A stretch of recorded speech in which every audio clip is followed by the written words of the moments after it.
Bismillahirrahmanirrahim. Maliki yaumiddin. Iyyaka na'budu wa iyyaka nasta'in. Ihdinas siratal mustaqim. Siratal ladzina an'amta 'alaihim ghairil maghdubi 'alaihim waladdallin. Amin. Assalamualaikum warahmatullahi wabarakatuh. Bismillahirrahmanirrahim. Alhamdulillahillazi hadana lihadza wa ma kunna linahtadiya laula an hadanallah.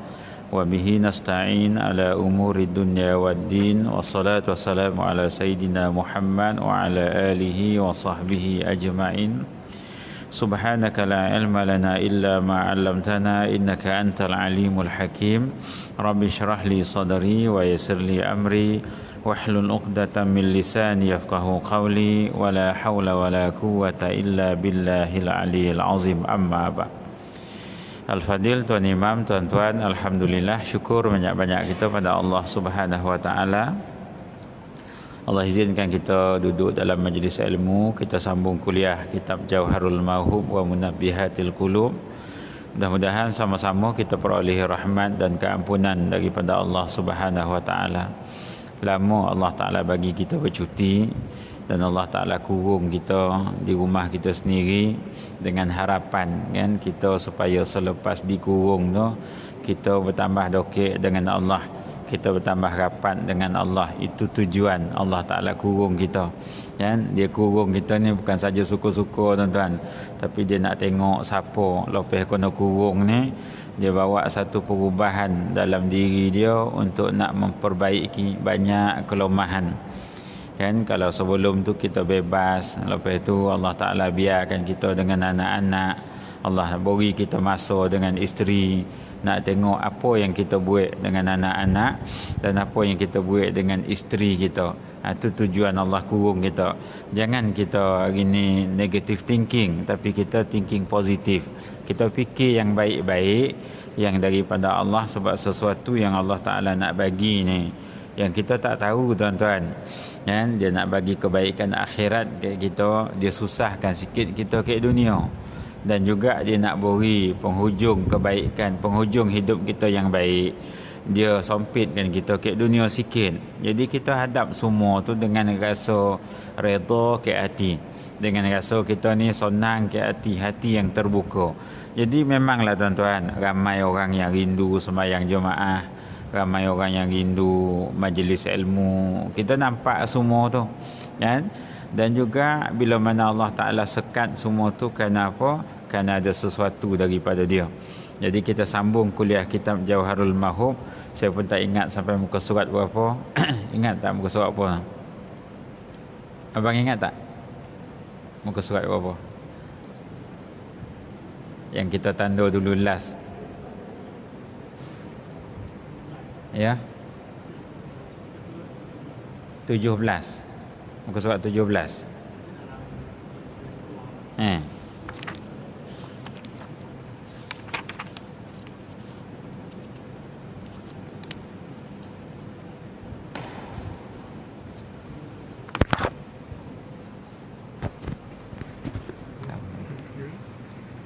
Ketinggalan. 17. Kita nak baca, ni muka surat 20. Betul. Ya. Kita sambung majlis ilmu kita. Bagi yang ada kitab, kita tengok muka surat 20 tuan-tuan, iaitu kelebihan ilmu dan kelebihan orang yang berilmu. Kita masih lagi bicarakan bab itu, kelebihan ilmu dan kelebihan orang yang berilmu. Ada dua golongan. Satu ilmu tu sendiri yang Allah Ta'ala beri, dengan sebab ilmu tu dia punya kelebihan. Dan yang kedua, dengan sebab ilmu Allah Ta'ala beri orang yang berilmu tu kelebihan. Dia gitu. Maka hari ini kita tengok Bismillahirrahmanirrahim. Hikayat katanya, didatangkan dengan seorang pada hari kiamat, maka mengambil ia akan suratan amalnya dengan tangan kanan. Dia kata kita ni besok akan dibangkitkan semua, tidak ada yang terkecuali. Yang hari itu juga disebut Yaumul Hasar, ataupun hari penyesalan. Yang hari itu disebut hari perhimpunan. Yang hari itu disebut hari kita bertemu dengan Allah Ta'ala. Banyak nama hari kiamat ni. Jadi tuan-tuan sekalian, ketika mana kita di mahsyar ataupun masa tu kita dihimpunkan, tak kira apa kedudukan kita hari ni, tak kira siapa pun kita hari ni, di padang mahsyar besok Allah gantikan bumi yang ada hari ni dengan satu bumi yang putih bersih bagaikan susu yang Allah Ta'ala sebut dalam Quran. Lalu kita akan dihimpunkan ke situ dalam keadaan bertelanjang, dalam keadaan bertekuk lutut. Sebab apa tuan-tuan? Kita sedang menunggu buku amalan kita masing-masing sebelum kita dihisap. Maka di sini nak diceritakan, dia kata didatangkan dengan seorang pada hari kiamat, iaitu pada hari perhimpunan di padang mahsyar besok ni. Maka mengambil ia akan suratan amalnya dengan tangan kanan. Ini orang yang beruntung lah tuan-tuan. Bila mana Allah Ta'ala beri ke dia suratan amal, lalu dia ambil dengan tangan kanan, itu menunjukkan keberuntungan. Kalau Allah Ta'ala bagi ke dia suratan amal, dia ambil dengan tangan kiri, itu tanda-tanda kebinasaan ataupun tanda-tanda kecelakaan. Maka katanya, maka mendapat ia padanya akan pahala haji dan perang sabil dan sedekah yang tiada ia kerjakan ia pada dunia. Jadi tuan-tuan sekalian, bila dia terima suratan amal dengan tangan kanan ni, apa yang tercatat pada suratan amal ni, ada padanya beberapa pahala amalan, pahala haji, pahala sedekah, pahala perang. Jadi tuan-tuan, semasa dia hidup dulu, dia tak pun sempit nak pergi haji kerana kemiskinan, kerana sakit dan sebagainya. Dan semasa hidup dia tak pernah pun perang. Dan semasa hidup dia pun tak bersedekah sebab dia orang yang menerima sedekah. Tiba-tiba di padang mahsyar Allah Ta'ala bagi ke dia ni pahala haji, pahala perang, pahala sedekah. Jadi satu tanda tanya ke dia, tang mana datang pahala ni? Sebab dia masa hidup dia tak dapat pergi haji sebab kemiskinan, dia tak boleh nak sedekah sebab dia pun menerima sedekah, dia tak pergi perang sebab dia uzur. Tiba-tiba Allah Ta'ala tulis pada suratan amal dia pahala-pahala yang tertentu. Lalu kemudian maka berkata ia, Allah Ta'ala ni tuan-tuan hebat dia. Kita ni berdialog dengan Allah di padang mahsyar. Allah yang maha berkuasa ni, kita berdialog. Bentuk-bentuk dialog ni bergantung kepada bagaimana seseorang tu. Ada dialog yang dia tanya, ya Allah, kenapa aku akan dicampakkan dalam neraka? Ada dialog yang akan dia tanya, ya Allah, aku tak pernah pun buat benda macam ni, tang mana datang apa yang kau beri ni? Ni dialog antara kita dengan Allah ke padang mahsyar besok ni. Maka katanya, dia kata, wahai Tuhanku, dia kata ini bukan suratan amalku. Dia cakap ke Tuhan tuan-tuan, dia kata, Tuhan, agak-agak kau silap beri kot. Dia gitu, lebih kurang maksud dia. Sebab dia kata, aku tak pernah buat apa yang tertulis yang sampai ke aku ni, suratan amal ni. Dia pun cakap, wahai Tuhanku, ini bukan suratanku, ini bukan suratan amalku. Kenapa? Tiada aku berbuat sesuatu daripada yang sedemikian itu. Masa aku hidup dulu, ya Allah, dia kata, aku tak buat pun apa yang dah tertulis kat suratan amal ni. Ni agaknya salah beri ni kot. Jadi tuan-tuan, Allah tak pernah tersilap, Allah tak pernah tersalah. Jadi dia saja nak dialog dengan Allah Ta'ala. Sebab memang tertanya-tanya lah tuan-tuan, tang mana datang amalan ni? Lalu kemudian katanya, maka berfirman Allah Subhanahu Wa Ta'ala, dia kata, wahai hamba-Ku, ini adalah suratan engkau dan engkau berkata, jika ada bagiku harta, maka aku hendak mengerjakan haji dan bersedekah dan perang sabil. Dan aku ketahui, kata Allah, akan benar niat engkau itu, maka aku berikan kau pahala demikian itu sekaliannya. Lalu Allah Ta'ala explain bagi clear tuan-tuan.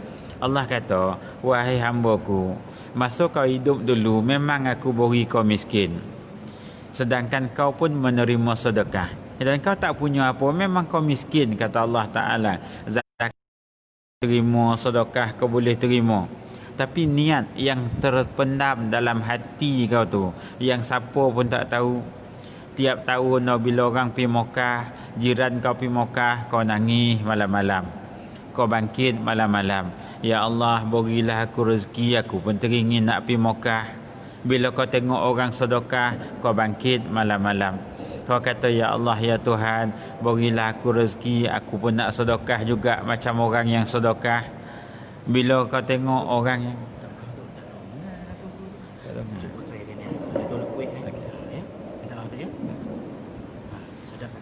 jadi tuan-tuan, okey, clear. Clear. Jadi tuan-tuan sekalian, orang yang macam ni ke akhirat besok dia tanya Allah Ta'ala tentang apa yang dia perolehi, yang dia tak buat masa dia hidup. Allah cakap ke dia, tuan-tuan, hamba-Ku, masa kau hidup atas muka bumi dulu, kau nampak orang pergi Mekah malam-malam, kau bangkit, kau nangis. Kau nangis, kau minta ke aku, ya Allah, kau berilah harta, aku pun nak pergi haji juga, aku pun nak pergi umrah juga. Kau tengok orang sedekah, kau bangkit malam-malam, kau nangis, aku pun nak sedekah. Ya Allah, ni aku ya syik terima sedekah, aku teringin nak sedekah, tapi aku tak mampu nak buat apa yang orang lain buat. Lepas yang tuan, bila nampak orang perang sabil, dia boleh infak, orang boleh infak. Ada orang-orang pergi belajar, dia sedekah untuk orang-orang yang nak pergi belajar, dia tak boleh sedekah. Duk berkata dalam hati dia, ya Allah, aku teringin nak sedekah ke anak-anak yang pergi belajar ni, aku pun penerima sedekah. Maka kata Allah Ta'ala, niat kau tu, apa yang kau tak boleh buat, tapi kesungguhan pada niat, keikhlasan yang terbit dalam hati kau yang siapa pun tak tahu, kata Allah Ta'ala, aku yang maha tahu. Maka dengan sebab niat dan niat kau tu betul-betul ikhlas, dan aku tak bagi apa yang kau niatkan itu dari segi zahir, tapi aku catat pahala setiap niat kau tu. Kerana apa? Kau orang yang ikhlas, kata Allah Ta'ala. Maka suratan amal ni suratan amal kau, bukan aku silap bagi, kata Tuhan. Begitu. Dan kemudian katanya, maka ini menunjukkan atas bahawasanya niat hendak berbuat kebajikan itu dapat pahala, dan jikalau tiada dikerjakan dia sekalipun, dia nak tunjukkan kat kita, tuan-tuan, kita niat nak buat baik ni boleh pahala. Dengan niat memang nak buat sungguh, tuan-tuan, tapi tak boleh nak buat. Kita teringin, tuan-tuan, hari itu musim PKP sebagai contoh, niat kita ni, ya Allah, kau copekkanlah, selesaikan PKP ni, sebab aku ni teringin nak pergi sembahyang jemaah, aku ni teringin nak pergi sembahyang Jumaat, aku ni teringin nak duduk dalam majlis ilmu, tuan-tuan. Dia bangkit malam, dia merintih. Itu sebab Nabi SAW sebut dalam satu hadis, kata Nabi, innallaha la yakhzulu 'abdan baka wa 'abdan syaka. Kata Nabi SAW, sesungguhnya Allah tidak akan mengecewakan dua golongan, kata Nabi. Yang pertama, golongan abdan baka, golongan hamba yang banyak menangis. Dia bangkit tengah malam, tuan-tuan, dia nangis sungguh-sungguh. Hari-hari sebelum tu dia dapat pergi sembahyang jemaah, jadual-jadual tertentu dia dapat pergi majlis ilmu. Tiba-tiba Allah Ta'ala berhentikan semua. Sembahyang jemaah tak boleh nak pergi, majlis ilmu tak boleh nak duduk. Maka tuan-tuan sekalian, dia pun bangkit malam-malam, dia menangis sungguh-sungguh. Maka kata Nabi, innallaha la yakhzulu 'abdan baka. Allah tidak akan kecewakan orang yang banyak menangis. Sebab apa? Sebab dia nak rapat dengan amalan tertentu, tapi dia tak boleh nak rapat sebab Allah tentukan apa yang Allah dah tentukan. Yang kedua, kata Nabi, orang yang Allah tidak akan kecewakan, wa'abdan syaka, orang yang banyak merintih, tuan-tuan. Dia bangkit tengah-tengah malam, dia merintih, dia kata, ya Allah, sampai bila nak macam ni? Bukan aku tak redha dengan apa yang kau beri, tapi aku rindu dengan apa yang aku buat selama ni antara aku dengan kau. Aku nak pi sembahyang jemaah, aku nak pi sembahyang Jumaat, aku nak duduk dalam majlis ilmu. Dia bangkit tengah malam, tuan-tuan, dia meraung sungguh. Maka Nabi kata Allah tak kecewakan orang ni. Maksud tak kecewakan tuan-tuan, di dunia ni tuan-tuan sekalian Allah beri dia jalan dengan hidup dalam menghidupkan agama. Di akhirat besok Allah beri dia pahala, Allah beri dia ganjaran dengan hidup di dalam kehidupan syurga. Ini tuan-tuan, dua golongan yang Nabi yang Allah tidak akan kecewakan. Itu sebabnya tuan-tuan sekalian, Abu Yazid Al-Bustami rahimahullah ta'ala, dia ada sebut satu kalam tuan, ambil kalam dia, sedap kalam dia. Dia kata, ketahuilah wahai manusia, dia kata, kalau kiranya kamu tidak punya ibahu untuk bersandar, tetapi masih ada lantai untuk bersujud. Tuan-tuan, kita hidup ni masalah yang mendatangi kita. Masalah anak sakit, masalah kekeluargaan, masalah macam-macam masalah. Kita kadang-kadang kita ngadu ke manusia tuan-tuan, dah habis kalam dah. Ada orang yang dah jomu dengan apa yang kita ngadu. Dah bosan je ke kita tuan-tuan, asyik mengadu tuan-tuan. Maka Abu Yazid Al-Bustami rahimahullah ta'ala sebut apa? Dia kata, kalau tak ada bahu untuk bersandar, masih ada lantai untuk bersujud. Kita tuan-tuan, manusia yang duduk keliling kita ni, dia macam kita juga. Dia ada mudi dia, ada masa dia okey, ada masa dia tak okey, dia pun ada masalah dia sendiri. Kita nak membebani dia dengan masalah kita. Maka tuan-tuan sekalian, kadang-kadang kita tak tahu nak ngadu dengan siapa, kita tak tahu nak bersandar ke siapa. Maka kata Abu Yazid Al-Bustami, masih ada lantai untuk bersujud. Bangkit tengah-tengah malam, letak dahi ke lantai tuan-tuan. Kita sujud di lantai, Allah Ta'ala dongah ke langit tuan-tuan. Jadi makna kata, ada ke Tuhan ni dia biarkan kita dalam keadaan apa yang kita niat, Allah biarkan kita? Tak. Masih diberi jalan, masih diberi ruang, masih diberi peluang. Banyak peluang yang dia beri, banyak ruang yang dia beri, banyak jalan yang dia buka. Dan apa lagi kata Abu Yazid Al-Bustami, kiranya tidak ada suara untuk berkata, masih ada hati untuk merintih. Kata Abu Yazid Al-Bustami, tak ada suara kita nak bercakap dah tuan-tuan. Kita duduk di rumah tuan-tuan, tak ada nak bercakap dengan siapa. Kita merintih di hadapan Allah Ta'ala. Maka Nabi kata, Allah tidak akan kecewakan dua golongan ni, abdan baka wa abdan syaka. Kita kena ingat benda tu. Jadi ada sesuatu yang kita tak boleh buat, tak apa. Niat nak buat tu tuan-tuan sungguh-sungguh. Kalau kau beri aku duit, ya Allah, aku nak sedekah. Kalau kau beri aku duit, aku nak pergi umrah, aku nak pergi haji. Kita merintih sungguh-sungguh. Kata Nabi, Allah takkan kecewakan kita. Ini balasan Allah yang paling mahal untuk orang-orang yang ikhlas, untuk orang-orang yang hati dia ni sungguh-sungguh tuan-tuan dengan Allah Ta'ala. Begitu. Dan kemudian katanya lagi, maka sayugianya bagi kita hendaklah berniat untuk berbuat sekalian bagi kebajikan apabila kuasa atasnya. Jadi dia kata, sebab itulah kita ni mesti ada niat dalam hati ni terlebih dahulu untuk buat semua. Dan sekiranya dah diberi kuasa untuk buat, dah diberi duit untuk menyempurnakan, kita kena buat. Begitu tuan-tuan. Sebab apa? Sebab Allah nak tengok selepas dia beri, dan Allah nak tengok sebelum dia beri. Begitu.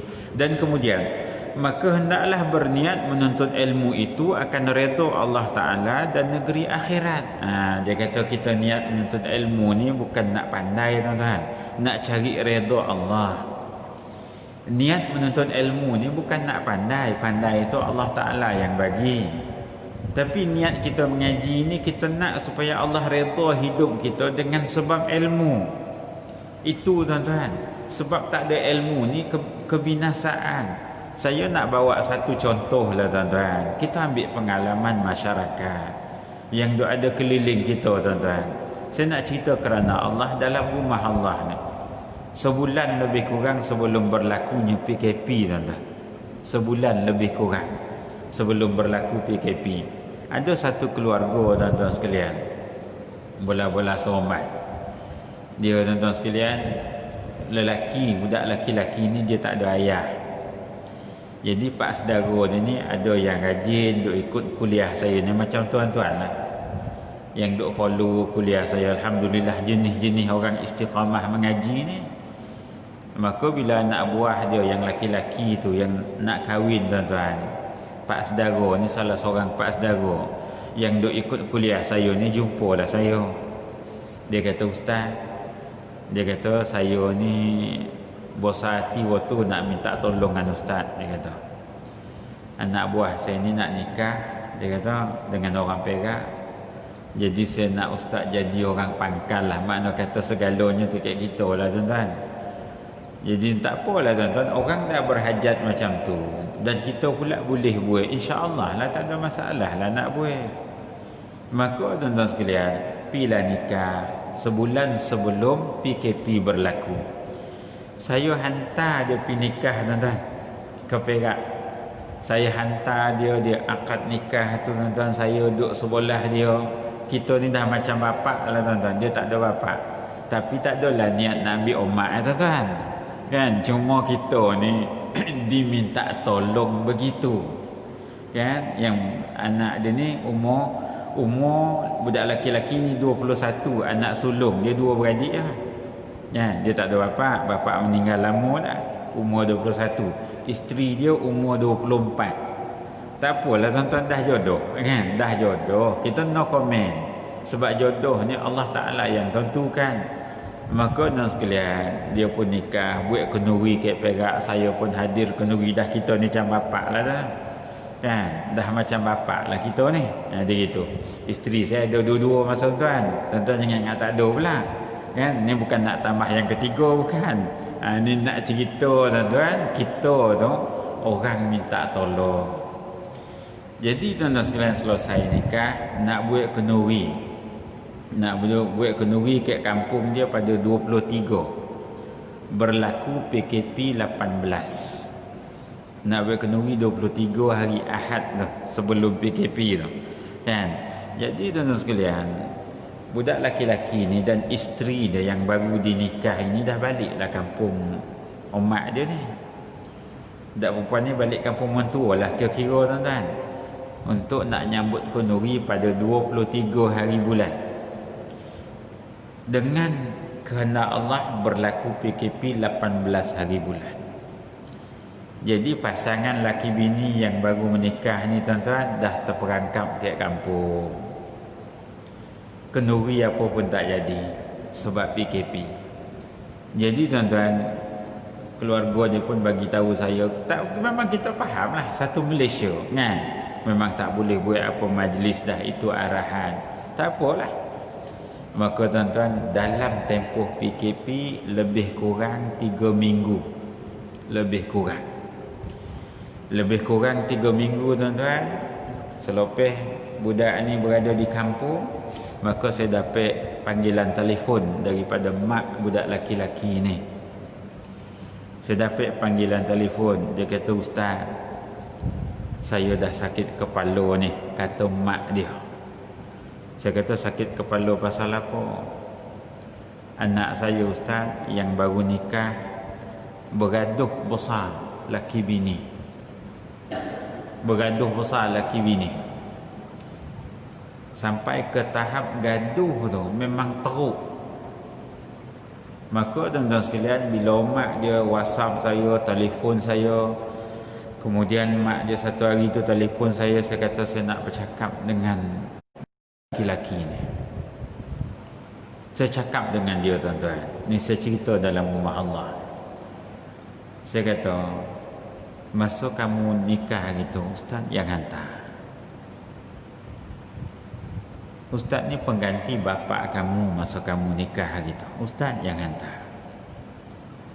Dan kamu alhamdulillah selamat diijab kabulkan dan kamu dah ada isteri di sisi. Apa masalah yang kamu boleh bergaduh sampai ke tahap mak kamu cerita ni macam teruk sangat? Dia pun cerita tuan-tuan apa tentang sikap isteri dia.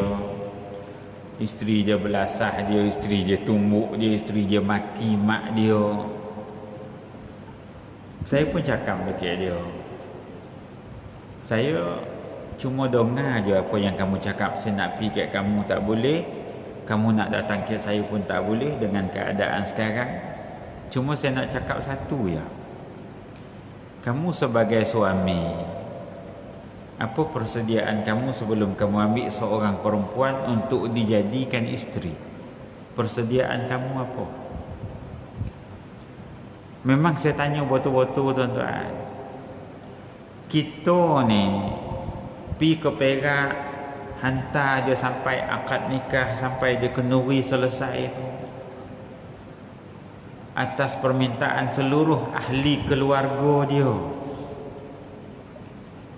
Konon-kononnya bolehlah dapat sedikit kebaikan untuk dia nak manage isteri dia, nak manage diri dia lepas dia berijab kabul ni, lepas dia ambil seorang perempuan jadi isteri.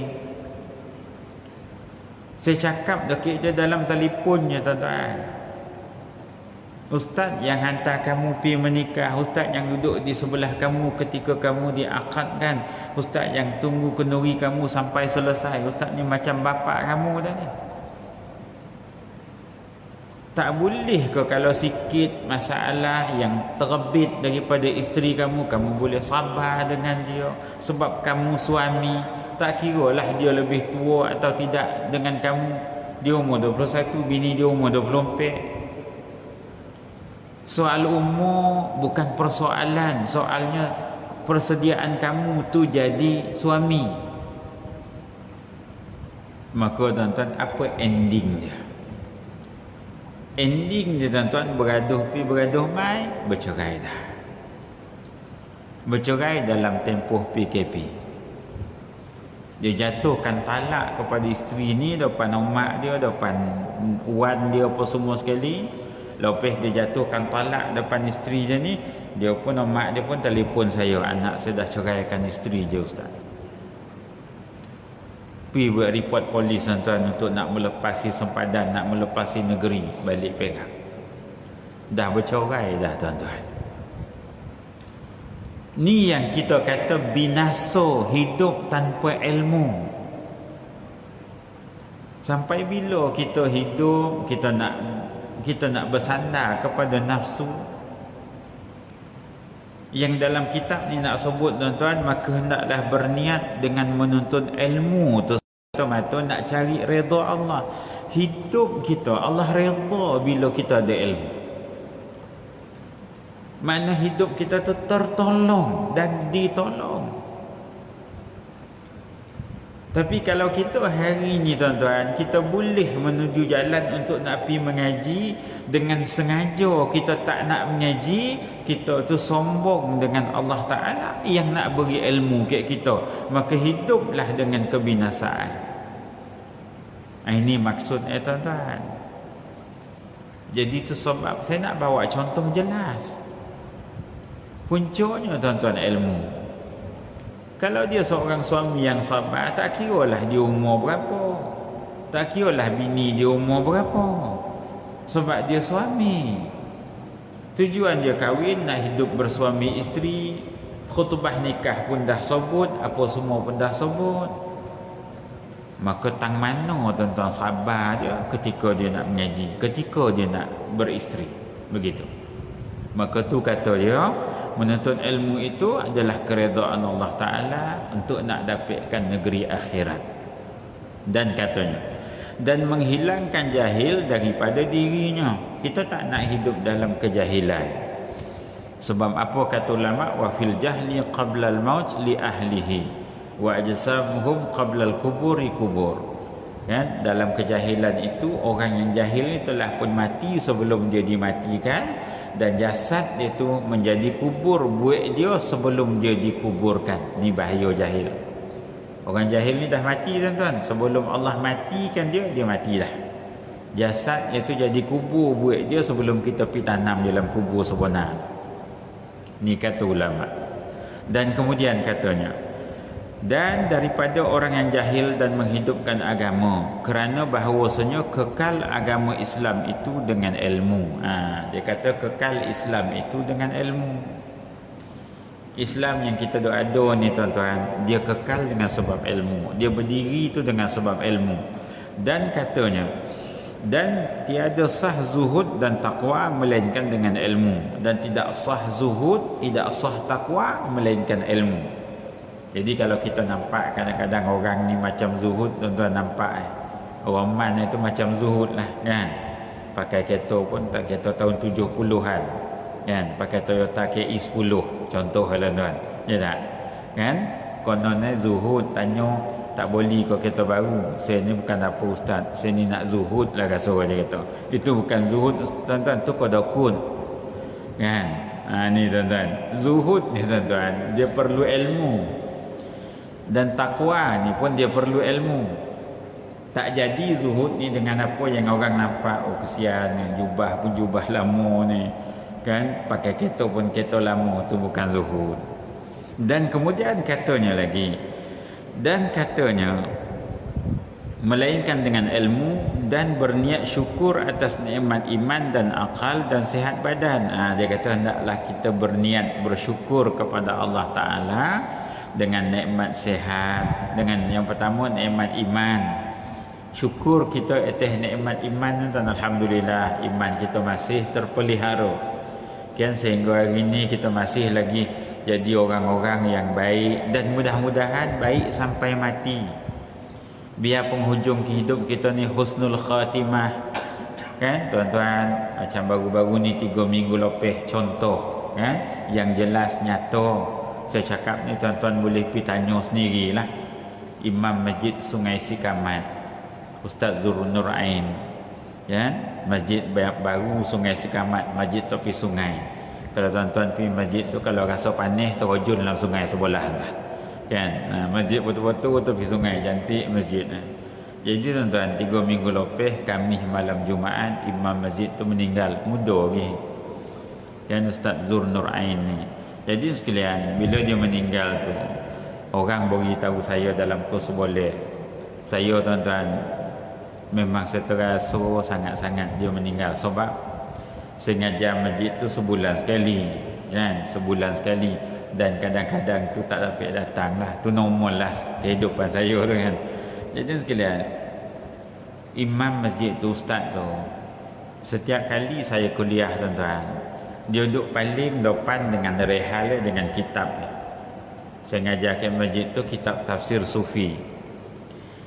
Lepas tuan-tuan, dia orang yang lemah lembut, orang yang lembut,